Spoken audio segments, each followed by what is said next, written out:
Welcome back to This Week in Immigration. I'm Jordan LaPier. On the program this week, turning away migrants to prevent the spread of coronavirus. As the public health crisis deepens, asylum agreements put on hold. And how states are providing economic support to immigrant populations. All that's just ahead. Stick around.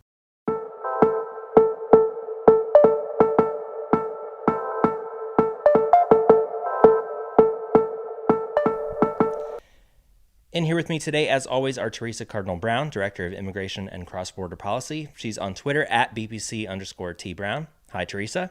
Hi, Jordan. And Cris Ramón, Senior Immigration Policy Analyst on Twitter at CRamonBPC. Hey, Cris. Hey, Jordan. Thanks to you both for being here. First up today, late last month, the CDC issued an order that allowed Customs and Border Protection to, quote, expel any non-citizen, including asylum seekers that arrived at either the southern or northern U.S. border, to their last country of transit. But this action has been taken not through immigration law, but through a provision of the Public Health Service Act, allowing the Surgeon General to bar residents of countries facing public health crises. So, Theresa, can you walk us through this policy and its legal basis? The administration was already pulling out a lot of stops to turn back migrants at the southern border. How is this different? So, different than the previous efforts, this one is rooted in not immigration law, but as you said, public health law. So a section of public health law that was passed in the 1940s actually gives the Surgeon General, although that authority is now vested in the Secretary of Health and Human Services and the Director of the CDC, the ability to prevent, quote, the entry of persons or property, unquote, from any location where there might be a spread of communicable disease that could be dangerous to spread in the United States. Now, as far as anybody that I've talked to or seen has heard of, this provision has not previously been used at the borders to stop anybody from coming in. And it has not been exercised by any U.S. immigration agencies, but it is actually Border Patrol that is the one that is exercising this, because the way that the order was structured and the way DHS is implementing it, this order only applies to people who are, quote unquote, covered under the order at the U.S.-Mexico or U.S.-Canada land borders. Most people that are coming through the ports of entry right now under agreements are only essential travel. So some of them are being turned back, but an awful lot of it is applying to people apprehended by Border Patrol between the ports of entry. And it includes people who would otherwise apply for asylum, and it is including unaccompanied minors. And even though there are separate immigration laws covering exactly how asylum seekers and unaccompanied minors should be treated and processed at the border, DHS and CBP are arguing that right now this health law essentially supersedes the immigration law, and they can just expel people, turn them back, send them back home without any immigration process whatsoever. Cris, how many people have been affected so far, and how do those numbers stack up against the numbers affected by previous policies like the Remain in Mexico? So the first thing to note is that Customs and Border Protection actually did something pretty interesting in publishing this data publicly starting at the beginning of April. And right now what we've seen is that as of April 9th, 2020, 6,395 individuals have been expelled under this order. As Theresa noted, this is actually very different from apprehensions in inadmissible cases, which are carried out under immigration law. Apprehensions are just individuals who are detained between ports of entry. In admissible cases, individuals can't enter the United States through ports of entry. This is a separate body of data that's being published. So that gives you the sense of sort of the number of individuals. That's actually a pretty significant growth in about 2 weeks. If you look at it in comparison to some other programs that the administration has maintained at the U.S.-Mexico border with, so for instance, with Remain in Mexico, that program grew pretty steadily and slowly from January 2019 when it was implemented, and really peaked around June, July, when you saw large numbers of people being sent back. The fact that we already are hitting 6,395 individuals within, 2 weeks of it being implemented is really significant, because MPP did not grow that quickly. And if you look at the Asylum Cooperative Agreement with Guatemala, for instance, where individuals who are apprehended at the U.S.-Mexico border seeking asylum are sent back to Guatemala to have their asylum cases considered there if they want to. That growth was also pretty small in comparison to MPP. But once again, I think the key point here is that the expulsions under this title have grown significantly faster than I think anything else that we've seen with what the administration is trying to do at the border. Cris, critics have argued that this step has meant a loss of humanitarian protections for migrants arriving at the southern border. Can those critics do anything to challenge this, and what exactly is the substance of their complaint? In terms of the substance of the complaint, what we're looking at is that the critics are saying essentially that this completely circumvents what individuals should have access to at the U.S.-Mexico border, which is primarily be able to still access humanitarian relief. Asylum is the key form of the way that people can access that protection. But if you're really looking at the substance of the argument, it's saying that this is completely circumventing immigration processes, that you cannot have public health interests and just completely circumvent every component of the immigration system in the way that immigrants are being processed at the border. So it's a pretty big, broad critique of this, but there's also been sort of underlying critiques of even the logic behind the order.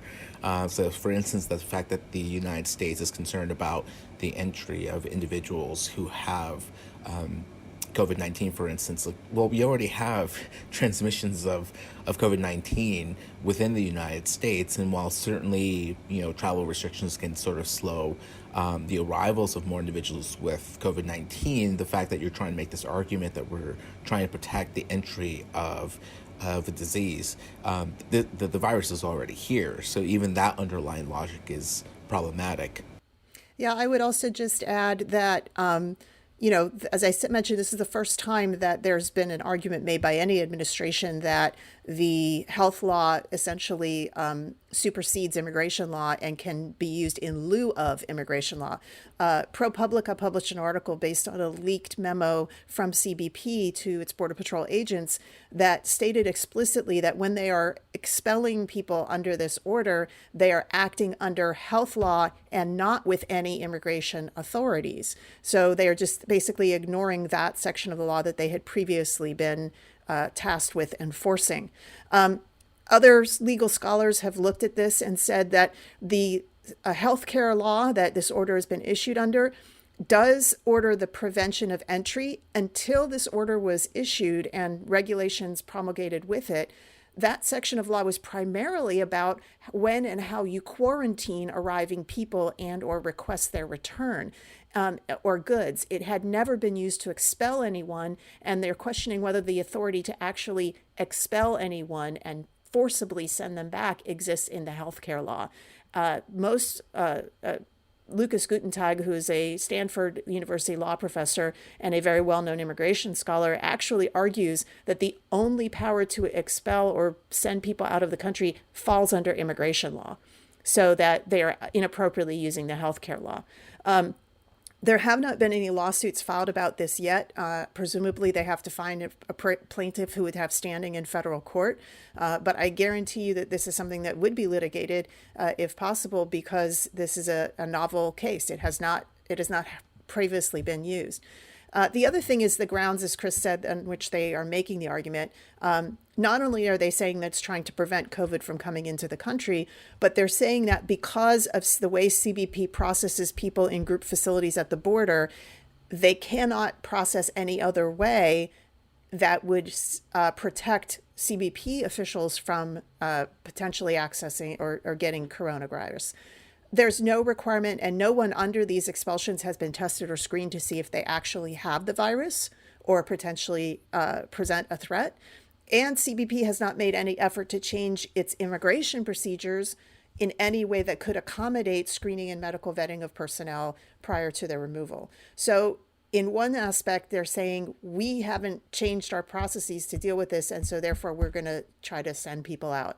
All of these are in some ways, I think, legally questionable or will be tested legally at some point in time. But this is another, and it's also in the context of this administration's broader efforts to basically eliminate access to the asylum system for people crossing at the U.S.-Mexico border. And I think that larger context can't be forgotten. All right, when we come back, how coronavirus upended the Trump administration's regional migration strategy.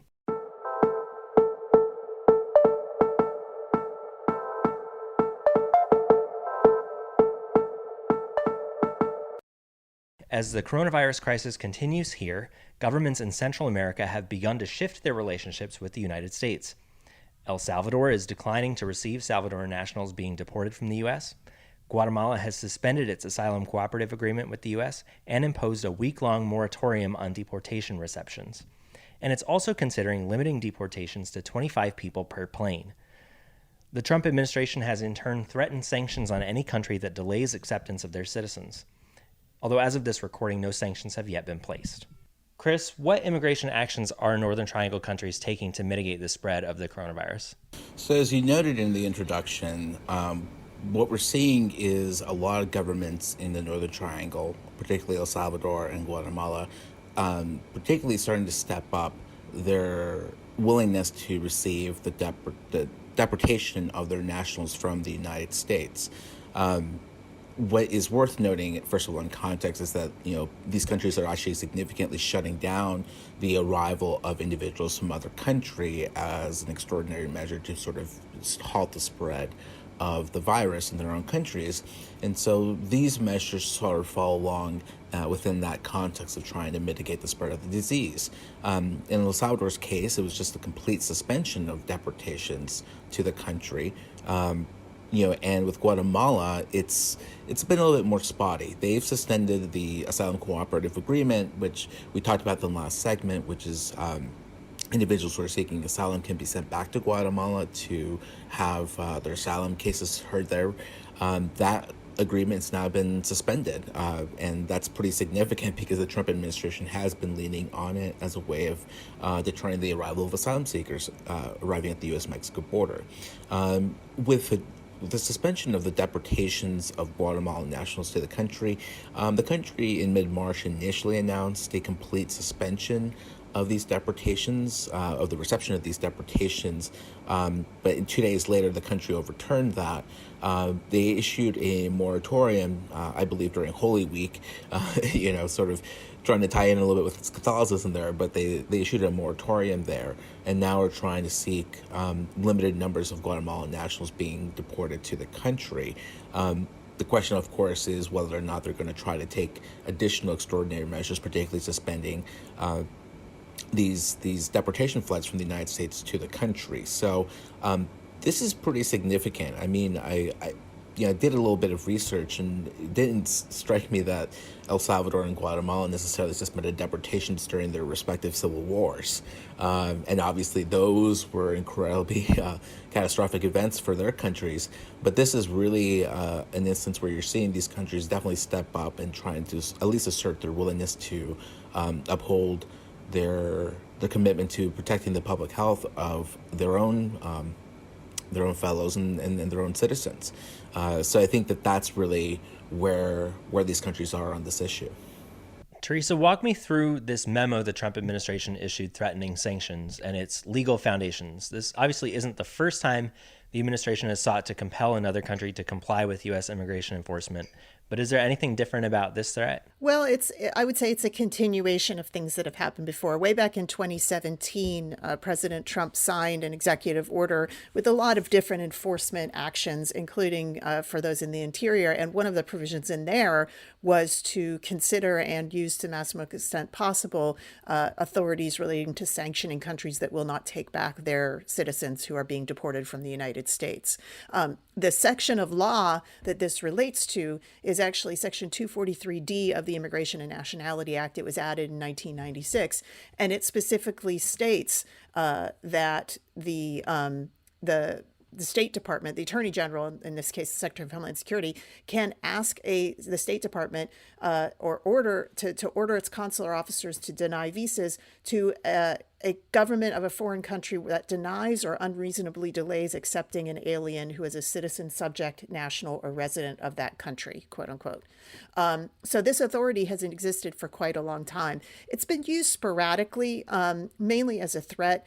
The relationship in terms of getting countries to take back their citizens, State Department does seem to think of these things in the larger context of the overall bilateral relationship with countries. What are the United States' major national interests? How hard do we want to push on this if we are trying to do other things with the country?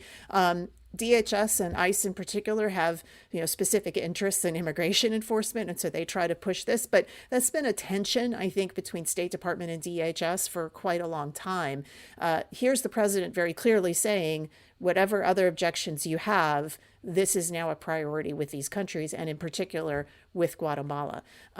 It is important to note, as Cris said, that the United States is continuing these deportation flights to these countries, even after it has, said that we're not going to allow any non-essential travel across the border, that they are taking actions, as we just talked about, to expel people coming into the United States. So they are asking Guatemala to take back people, whether or not they may or may not have COVID. So it is, a little bit of putting the immigration enforcement efforts in some ways, I think, over and above the trying to rein in the spread of the virus. Cris, how will these Northern Triangle governments move forward in trying to balance public health concerns with potential immigration sanctions and the economic impacts those could have? So obviously, I don't think we've seen major statements about what the countries are going to do next. I think one of the things that we have seen is Guatemalan officials are saying at this point that half of all Guatemalan deportees are now actually carrying COVID-19 in their estimates. So I think they're trying to sort of raise issues about concerns about the public health implications of receiving these individuals. But in terms of next steps, I've thought about this for a little bit, and I think the question really is, what are the visa sanctions? Because if it's the case that these countries can maybe hold off on receiving deportations for 1 to 3 months and maybe take those hits, they may be able to do that because this isn't necessarily one of those things where if, say, for instance, visas aren't being processed for Guatemalan nationals or Salvadoran nationals that want to go to the United States, nobody's really traveling right now, and USCIS isn't really processing too many visas because of what's happened with COVID-19. So they could weigh this and say, you know what, we'll just take a hit right here and we'll just continue with these suspensions. The question is, though, if the Trump administration decides to have visa sanctions that extend beyond the period when these countries have suspended the reception of deportations, I think that's where it gets a little bit trickier. But I think the one thing to really be paying attention to is the extent to which these visa sanctions would just simply be duplicating basically the fact that the United States right now, nobody is traveling there. Nobody's processing for visas right there. USCIS is not processing these visas. And in a way, the sanctions would just sort of be rubber stamping it and just kind of saying this is official policy when actually it's de facto policy as it is right now.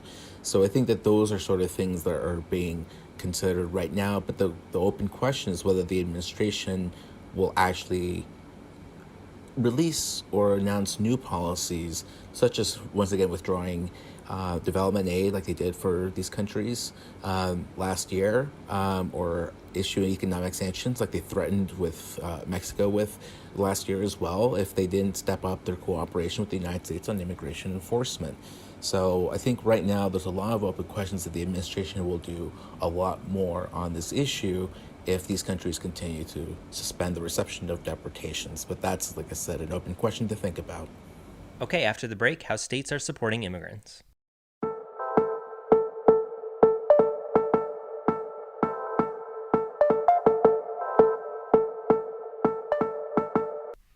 Finally, today, we look at how states are serving their immigrant populations during the pandemic. As we've discussed, many non-citizens can access some of the federal benefits in the CARES Act.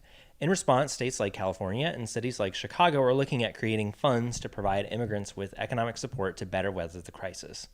Chicago, for example, has extended disaster relief funding to all immigrants regardless of immigration status.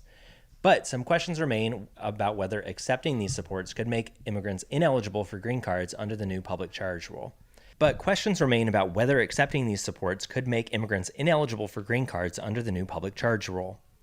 Cris, let's jump deeper into what states and cities are considering to support immigrants. How do these efforts reflect longer-standing attempts to serve more non-citizens? Yeah, so it's funny. As we are recording this podcast, the state of California just announced a new public-private partnership to provide financial support to undocumented immigrants that will set aside funding for $75 million in support for these individuals. Looking at the policy, what the state of California is going to be doing with this is basically issuing a one-time cash benefit of $500 per adult with a cap of $1,000 per household. That will be coming from the state of California, and the grant makers concerned with immigrants and refugees, which is a group of foundations that works in this space, will also be raising $50 million to provide direct financial assistance to the families of undocumented immigrants. So that's I think pretty big announcement in what's happening with this, because it sort of lines up with a long-standing trend that you've seen, particularly all Democratic states where they have a Democratic governor and you have a Democratic legislature, California being the classic example of sort of providing benefits to populations that may not fall under, who may not be eligible to access public benefits, especially federal benefits, because of restrictions that exist in immigration law. California has certainly been the leader in this in providing some targeted public benefits, particularly with access to its healthcare system for the children of undocumented immigrants, for instance, and has been trying to extend healthcare to undocumented immigrants for a while, hasn't been able to do that quite yet. So this is actually pretty much falling in line with what, at least my research on state-based immigration laws and programs, that this is very much falling in line with the pattern that we've seen over the last couple of years of blue states trying to expand the benefits that are available for non-citizen populations, including undocumented ones. Of course, the question is whether red states, which my research has found really aren't active in the space or in fact are hostile to that, will be taking similar steps, but I honestly don't think that's going to be the case, given of how divisive the politics of immigration can be around the issue of public benefits. So I think that's where states are kind of leaning, and I think that gives you the context of where these policies lie. Theresa, we've talked about the public charge rule quite a bit on this show, but perhaps you can give a quick summary of it and explain what parts of that rule might apply to these efforts to provide financial relief to immigrants. Sure. So the public charge rule, as most people should know by now, is a rule promulgated by the Trump administration to define what it means to be a public charge or be likely to become a public charge for purposes of determining if someone is eligible for a visa or a green card.